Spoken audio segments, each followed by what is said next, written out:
Entrepreneurship is thriving in Birmingham, and today I'm going to be speaking to a remarkable entrepreneur who truly represents the city. I'm speaking today to Simon Washbrook, the founder and CEO of Popcorn CRM. Simon, welcome to the show. Davies, thank you very much for having me. I'm looking forward to this. Yeah, I am looking forward to it as well. I'm excited about learning about Popcorn CRM, but first of all, let's get into your journey. How did you become an entrepreneur? Okay, so it's kind of a bit of a long journey because the entrepreneurial journey, as most people who are going through it know, it doesn't happen overnight. It's the kind of belief that it does, but it's a lot of hard work. So I guess if I go back to where I started, really, I went to uni, went down to fancy London Village, and I was studying fashion and textiles down there. And in my second year, I'd kind of got to the point of going, you know what, this really isn't for me. Just not the world, isn't suited for me. And I was starting to weigh up, what do I want to be doing with my life? They started introducing all the marketing modules. And it was the proverbial light bulb moment for what happened with me. Because I kind of going, well, this is brilliant. I've always been fascinated with what motivates people, what makes people engage. And this is talking all about it. So I finished my degree and then went on to do a master's back up here in Birmingham. And I just focused on the marketing side. So I got my first role then working for a brilliant brand called Anglepoise Lamps. And it's a global brand. The king or the queen has one on their desk, but it was a tiny little company over in Redditch, and I loved it. I got involved in so many different things. I was building websites for them. I was doing advertising. I was doing everything, and I got my hands dirty. I loved it. But I made with hindsight, not the best decision. I kind of decided I wanted to go down that corporate. I wanted the shiny suit and the packages and all that sort of stuff that comes with big companies. We want to have it all sometimes. Nice. And I worked my way up to the dizzy heights of BMW Group. And what I realised at that point was, what I loved about my first job at Anglepoise was I got involved in so many different things because it was a small company. I got to make real change and see the difference it made.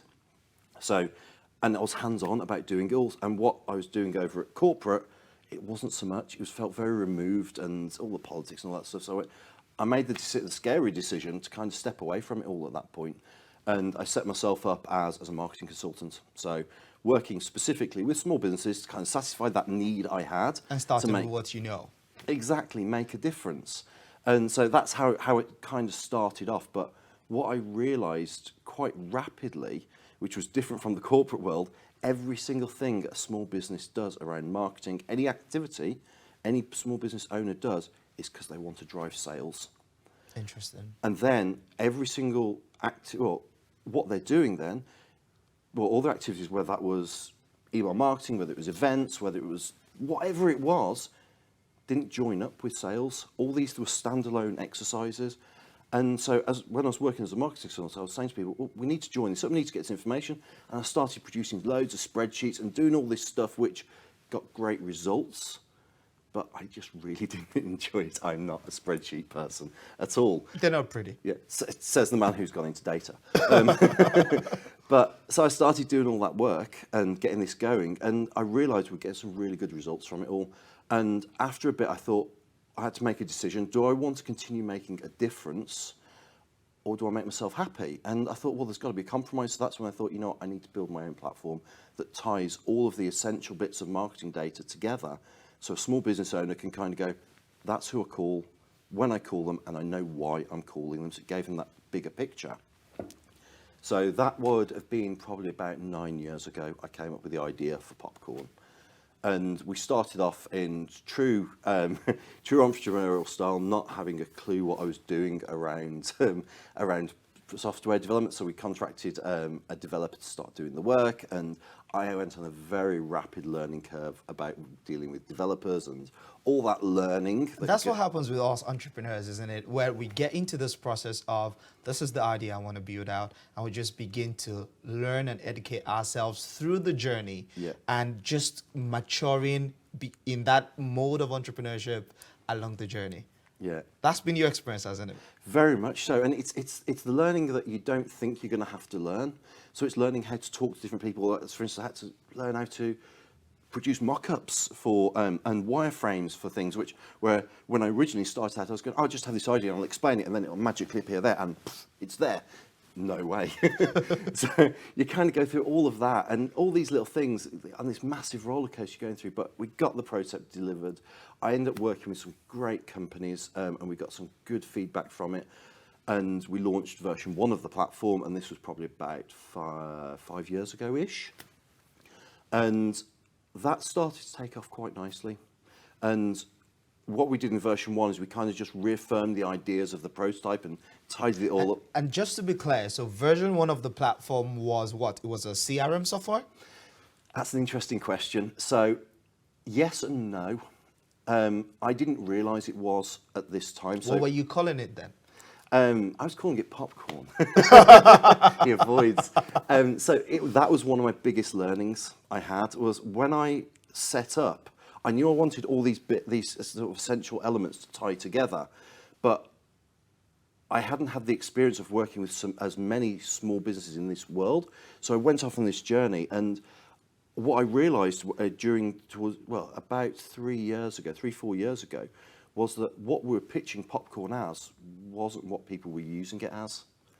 So I was kind of talking about this, and I was finding the sales journey really, really hard, and people were struggling to understand what we did.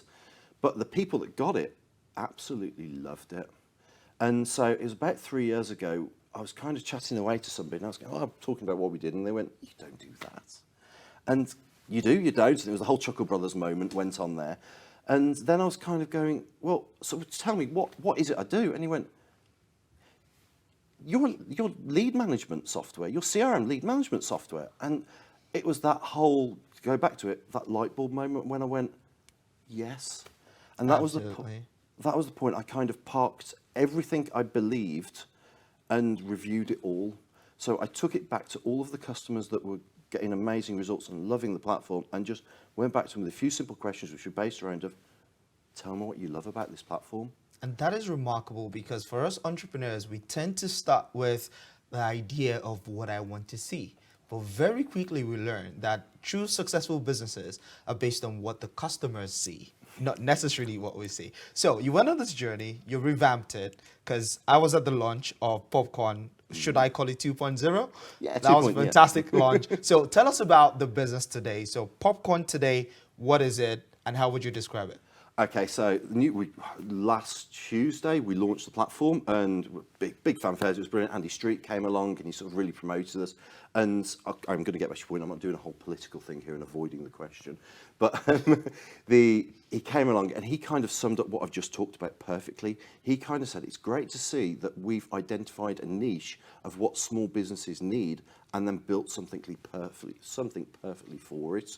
And that's exactly what we've done. We've kind of picked up what Popcorn version 1 was and refined it down to be even simpler, made all the process effective, and just put the essential bits in there small business needs so they can focus on what they're doing. So what we are now, to answer your question, is we are a CRM and prospect management tool. So what that means is we kind of bring all your conversations, all your prospecting, whether that's a query you have on social media, whether it's a conversation down the pub or a formal, can you send me a quote on this, right from the early stage of the conversation, we visualize that whole process. You can see everything that's going on and then give you the essential tools so you can manage, nurture and convert them all in one place. And then we'll tell you who's ready to buy and why. I think that's truly remarkable, because it does eventually tie back into what you originally set out to do. You know, bring you that connection together, simple tool that connects all the different strands of businesses that small businesses tend to worry about. So that's truly remarkable. And I think small businesses should use it. Speaking of which, that launch where you had industry was held at the NatWest Accelerator, and I know that you've done a bit of things with the NatWest Accelerator. So there's NatWest, there's the mayor at your launch. What is it about this city that made you say, you know what, I'm going to set up my business here and I'm going to make it work here? I think Birmingham itself, and I'll come back to a bit about the launch in a second, but Birmingham itself is an amazing place because Birmingham's been around since the break of dawn, really. We've been here forever, but I think we've just discovered ourselves in the past 15, 20 years, especially this last couple of years, with the Commonwealth Games coming here, all that sort of stuff.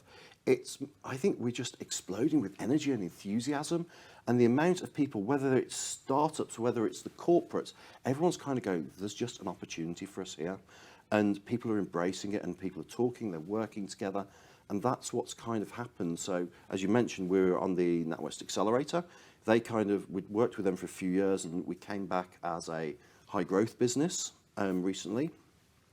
And what happened in there, we ended up having, this was a couple of years ago, we started this conversation, but we noticed, well, I was talking to one of the managers there, and I got given the opportunity to pitch to the head of NatWest Business from down in London, and we were chatting away, and I sort of explained what we're doing, and he went, I love this. This is brilliant, what you're doing. I can see the real benefit of this. And they're part of, NatWest owns Free Agent, which is the UK's leading accounting software for small business. So we got introduced to them, conversations continue, and we've just, at the launch, we also announced the fact that we're now being made, and I'm very proud of this one, we're being made Free Agent's official CRM partner. Fantastic. So congratulations. Thank you. So what that means when we talk about that journey of going from conversation in the pub, at the bare roots, somebody can follow a prospect right the way through their sales pipeline, which is completely customized, right the way down to drop it into a column which is identified, and it pings straight out to Free Agent, comes back down into there. It's a transparent journey for someone, and just simple. Again, enhancing that connectivity and just making life easy for small businesses.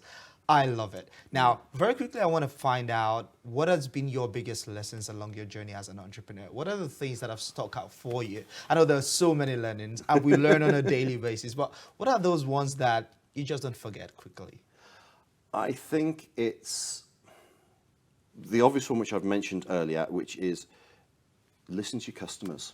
So as an entrepreneur, and I know, because you speak to lots of other entrepreneurs, and I know you're one, Davies, as well, we go into this world and we have this tunnel vision, right? I've got this idea is going to be brilliant. But our customers can give us so much more insights. And the problem is, once you put all the heart, put all your effort into launching this product, you kind of go, it's got to work. Yeah, it becomes your baby. It's my baby, yeah.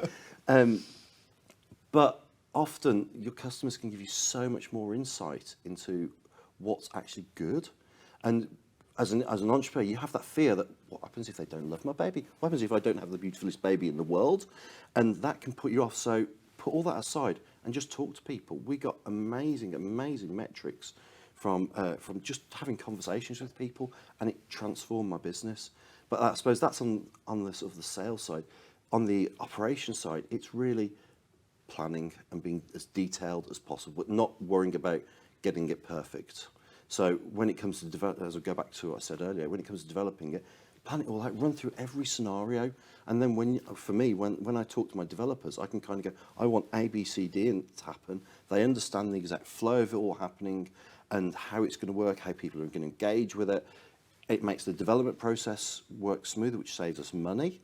And it means that all the relationships and cash flow, everything works a lot smoother. So listen to customers and plan effectively. Yeah. I think those are fantastic lessons, because if the customers are going to be the ones paying for it, they might as well get a product that they want. And when we listen to customers, we actually get the great value. Now, before I let you go, I want to find out about Simon Washbrook, the man. I've heard about Simon Washbrook, the entrepreneur. So tell me, generally in your life, besides your business, what are the things that you enjoy doing? Who's Simon outside of work? Outside of work, Simon is, and this will sound very cheesy, I know, but I'm a dad, and I'm married to my wife, Lynn. I've got 3 kids, Milo, Owen, and Pepper, who I absolutely adore, and they're my utter drivers. So I kind of, going back to the corporate world, I was working silly hours. And then when I set up my own, I was still putting silly hours in. And then when Milo, my eldest, arrived, who's 13 now, I kind of went, I want to be there for him. And I want to be a dad. So I've always kids have been there for me the whole time, and I've been determined to put that in place. So for me, it's that. And within reason, Friday nights for us is movie night, where the family sits down with box of popcorn and we watch a movie together. Interesting. Box of popcorn for the family that runs popcorn. Yeah. Couldn't be better than that. Thank you so much, Simon, for coming on the show today. It's been a lot of fun talking to you and learning about popcorn and your journey. And we wish you a whole lot of success as the business continues to forge ahead. Thank you very much, Davies. Thank you so much, Simon.